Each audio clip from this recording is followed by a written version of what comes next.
Assalamualaikum warahmatullahi wabarakatuh. Bagaimana kabar semua anak-anak?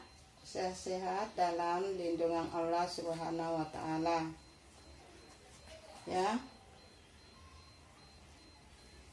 Sebelum pelajaran ketiga dimulai, Nak, saya akan mengantarkan dulu doa belajar, atau kita terlebih dahulu membaca surah Al-Fatihah dan trikul. Setelah trikul itu kita lanjutkan dengan doa belajar. Ya, sudah siap Nak ya? Ya, mari Ibu menuntun kalian semua. A'udzubillahi minasyaitonirrajim. Bismillahirrahmanirrahim. Alhamdulillahi rabbil alamin. Arrahmanirrahim. Maliki yaumiddin. Iyyaka na'budu wa iyyaka nasta'in. Ihdinas siratal mustaqim. Siratal ladzina an'amta 'alaihim ghairil maghdubi 'alaihim waladdallin. Kita masuk di trikul. A'udzubillahi minasyaitonirrajim. Bismillahirrahmanirrahim. Qul huwallahu ahad, Allahus samad, lam yalid wa lam yulad wa lam yakul lahu kufuwan ahad. Bismillahirrahmanirrahim. Qul a'udzu birabbil falaq, min syarri ma khalaq, wa min syarri ghasikin idza waqab, wa min syarri naffasati fil 'uqad, wa min syarri hasidin idza hasad. Bismillahirrahmanirrahim.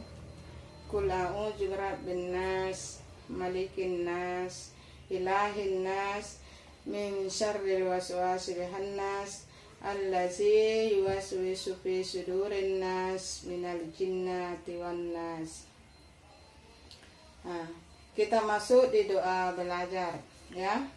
Bismillahirrahmanirrahim. Rabbi zidni ilman warzuqni fahman. Ya Allah, tambahkanlah ilmuku dan mudahkanlah pemahamanku. Nah, setelah kita membaca doa, sebelum kita masuk di pertemuan kedua, Ibu akan mengingatkan kembali pelajaran pertemuan kedua atau minggu kedua, yaitu ada dibahas tentang Yamul Bas atau alam bahasa, yaitu alam kubur. Ya, setelah itu ada yang dikatakan dengan Yamul Misan, Yamul Hisab. Nah, Yamul Misan itu artinya timbangan, sedangkan Yamul Hisab artinya perhitungan. Ya, sudah ya Nak ya? Nah, ada namanya surga dan neraka. Allah Subhanahu wa taala memiliki sifat yang maha adil karena seluruh perbuatan manusia akan diadili. Ya, seluruh amal baik dan amal buruk manusia akan mendapatkan balasannya. Ya. Jadi siapa yang banyak amalnya, dia masuk surga. Siapa yang banyak dosanya, dia masuk neraka. Nah, coba perhatikan di situ. Kita masuk saja di bab 2 Nak ya. Bab 2. Coba lihat bab 2. Nah, coba perhatikan di bab 2, menatap masa depan dengan optimis, ikhtiar dan tawakal. Nah, ya, coba lihat skemanya. Optimis, ikhtiar dan tawakal. Optimis, memahami dalil naklinya. Kita harus paham itu dalil naklinya ya. Contoh sikap optimis. Ikhtiar, memahami dalil naklinya. Contoh ikhtiar juga, masing-masing ada contoh. Nah, masuk tawakal. Tawakal, memahami dalil naklinya, contoh dan sikap tawakal. Nah, sikap mulia dalam tiga atau optimis, ikhtiar, dan tawakal. 1. Memiliki mental tangguh dan tidak mudah putus asa, ya, senang berusaha dan mencoba, tidak takut gagal, memiliki jiwa yang tenang karena segala yang diusahakannya hasil dipasrahkan kepada Allah Subhanahu wa Ta'ala.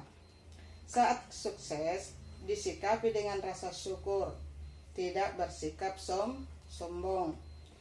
Nah, terakhir, saat belum sukses tetap sabar, ya, tabah, tetap berusaha dan tidak putus asa. Nah, coba perhatikan di halaman 26 ada namanya renungan bagian A. Coba lihat. Sudah lihat nak ya? Nah, pada pagi hari setiap orang memulai aktivitasnya masing-masing. Contohnya kita siswa berangkat ke sekolah, karyawan menuju ke kantor, petani pergi ke sawah dan sebagainya. Itu namanya aktivitas alias optimis, ya. Mereka semua memulai aktivitas pagi dengan penuh semangat.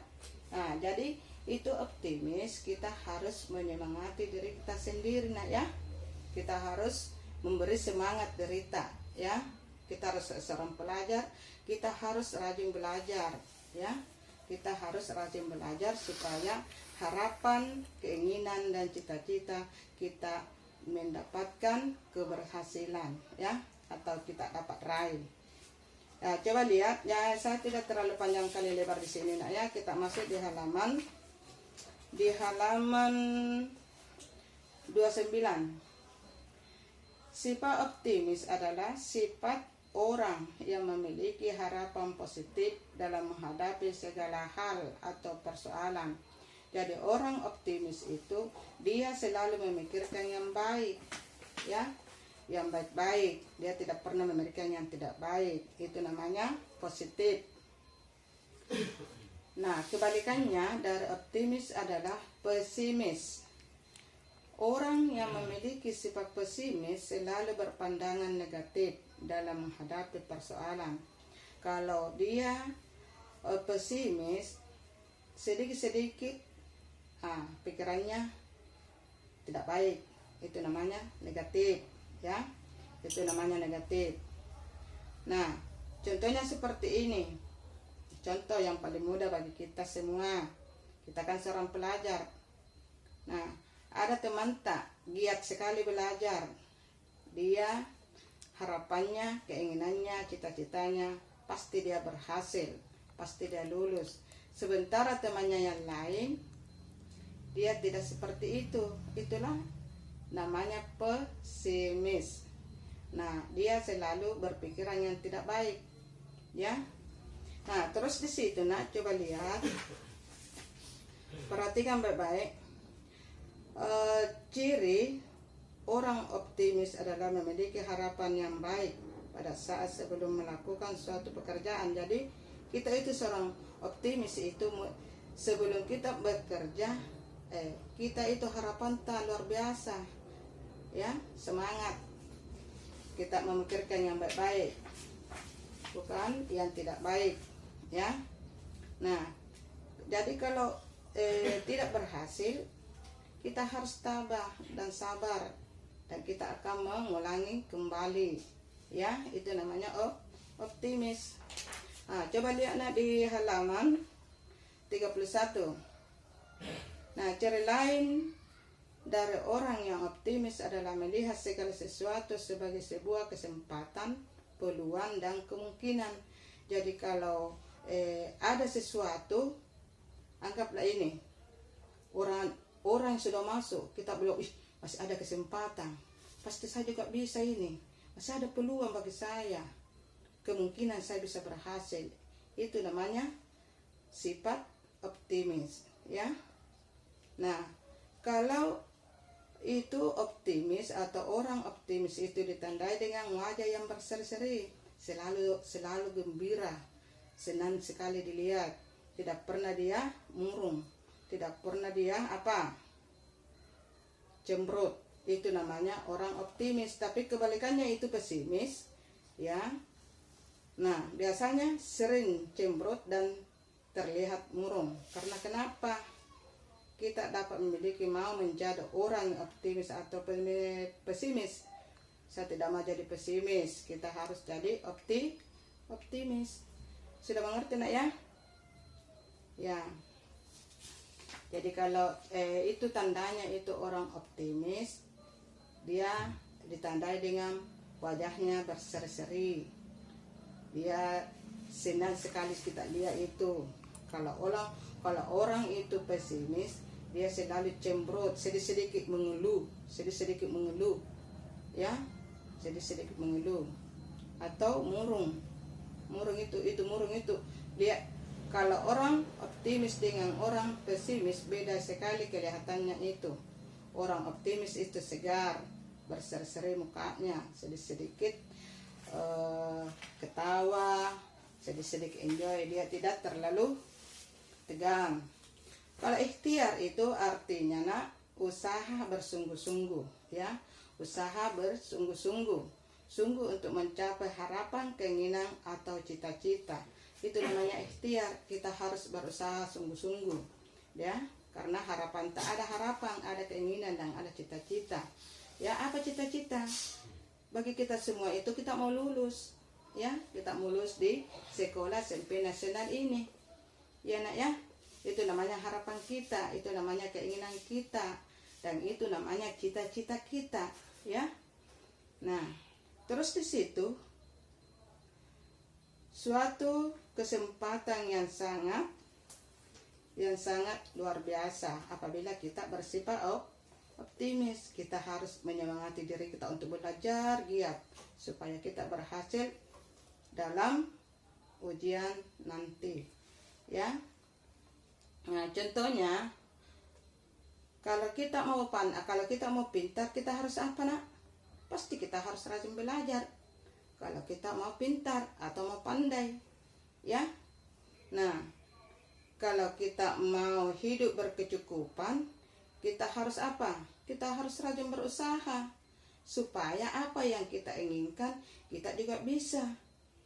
Kalau kita mau hidup secara berkecukupan, jangan malas-malasan. Nah, ada pepatah seperti ini, rajin pangkal pandai. Kalau kita rajin belajar, pasti kita pandai. Kalau kita rajin belajar, pasti kita pintar. Betul tidak nak ya? Nah, kalau kita mau kaya, kita harus hemat, jangan terlalu boros, ya. Kalau ada uang 10.000, jangan dihabiskan. Kalau dikasih sama orang tua 10.000, jangan dihabiskan, ya. Itu namanya hidup secara hemat, ya. Nah, ada lagi pepatah satu, awas pada pangkal keselamatan. Kalau kita awas pada, insya Allah pasti kita selamat. Betul tidak nak ya? Nah, kita harus perhatikan dengan baik, ya. Kalau kita katanya orang ingin memiliki tabungan harus berusaha, harus berusaha hidup hemat, sama gitu tadi nak, ya. Kalau kita mau kaya, kita harus hemat, sama gitu nak tadi. Kalau kita mau punya tabungan, pasti kita harus hemat, jangan dihabiskan itu uang. Bulan berapa dikasih sama orang tua, dihabiskan semua. Itu perut itu tidak ada, itu perut itu meletus, tidak ada. Tapi kalau kita berpikiran sehat, itu namanya juga membantu orang tua nak, membantu juga orang tua. Jangan dikasih uang berapa dikasih sama orang tua dihabiskan sekolah, tidak boleh begitu nak ya. Nah, kita ini seorang pelajar, orang yang baik-baik, ya. Bukan bilang apa dikasih berapa dihabiskan, tidak boleh begitu nak ya. Nah, seperti juga orang sakit pasti berobat, iya nak ya, pasti berobat. Kalau kita mau sembuh, kita ingin sembuh atau kita mau sembuh, sama kita harus berobat. Nah, seperti itulah contohnya semua nak ya. Nah, terus di situ ada namanya tawakal. Tawakal artinya tawakal itu berserah diri kepada Allah Subhanahu wa taala. Jadi kalau sudah berusaha, sudah berdoa, kita diserahkan kepada Allah Subhanahu wa taala, ya, diserahkan kepada Allah Subhanahu wa taala. Itu kuncinya semua ada pada Allah Subhanahu wa taala. Kita ini kewajiban kita cuma berusaha. Apa usaha nak? Belajar. Kalau kita mau pintar, kita harus belajar. Kalau kita mau bantu orang tua, kita juga harus belajar dengan tekun, ya, supaya bisa dibantu juga orang tua. Kalau kita pintar, kan itu namanya membantu orang tua. Nah, sudah mengerti nak ya? Jadi itu tawakal itu berserah diri kepada Allah Subhanahu wa taala atas hasil usaha kita, ya. Itu usaha kita itu kalau sudah makin belajar dengan giat, sudah makin belajar semaksimal mungkin, kita serahkan kepada Allah Subhanahu wa taala. Ya Allah, semua usaha saya serahkan kepadamu. Karena diri kita ini adalah miliknya juga Allah. Jadi semuanya itu diserahkan kepada Allah. Nah, Allah yang maha kuasa, ya. Coba lihat contohnya ada di situ. Mencari nafkah dengan sungguh-sungguh itu sama gitu nak. Penjelasannya ibu sudah berusaha. Hasilnya itu dipasrahkan sepenuhnya kepada Allah, karena Allah yang maha kuasa yang memberi kita apa? Rezeki, ya. Allah yang memberi kita rezeki. Jadi kita harus serahkan kepada Allah. Kewajiban kita cuma berusaha. Orang pelajar cuma belajar, iya. Tawakal harus disertai dengan usaha yang serius. Nah, tuh tawakal itu katanya harus disertai dengan usaha yang serius. Jangan main-main. Jangan mau berhasil baru main-main belajar. Bagaimana bisa? Tidak bisa kalau kita main-main. Nah, coba di situ kalau kita tidak berhasil, kita harus tabah dan sabar, ya. Mungkin ada doa yang tidak terjabah oleh Allah Subhanahu wa taala. Nah, kita ulangi lagi nak. Jangan bilang tidak berhasil lantas kita tidak mengulangi lagi. Nah, terus kalau kita berhasil, jangan bersifat sombong, jangan bersifat angkuh, ya. Kalau kita pintar, tidak boleh ejek temannya, tidak boleh sombong-sombong di depan teman. Kita harus bantu teman yang belum mampu, kita harus membantunya, ya. Itu namanya apa nak? Orang beriman dan bertakwa. Terus di situ kita kalau saya ulangi lagi, kalau kita tidak berhasil, kita harus lapang dada dan kita harus sabar, ya, penuh kesabaran. Jangan sampai ada doa yang tidak terjabah sehingga kita tidak berhasil usaha kita atau ujian kita. Itu terserah dari Allah, karena kuncinya ada pada Allah semua, ya. Kalau kita sukses sudah dijelaskan juga di ibu tadi. Kalau kita berhasil sama gitu sukses. Nah, jangan sombong, jangan angkuh, ya. Sederhana saja. Kalau kita tidak berhasil, kita mencoba lagi. Jangan putus asa, ya. Kita harus tabah dan penuh kita harus lapang dada dan penuh kesabaran, ya. Itulah kita ini manusia biasa, ya, yang punya kekuasaan itu adalah Allah Subhanahu wa taala. Kita cuma berusaha, cuma belajar dengan baik, cuma belajar dengan bersungguh-sungguh, ya. Adapun tugas yang saya akan berikan kepada kita semua, ya. Coba lihat di situ pilihan gandanya, ya. Pilihan gandanya saja dulu 10 nomor, ya. Pilihan ganda dulu 10 nomor, ya. Nah, cukup sekian dulu nak, ya, penyampaian ibu atau penjelasan ibu. Wabillahi taufiq wal hidayah. Assalamualaikum warahmatullahi wabarakatuh.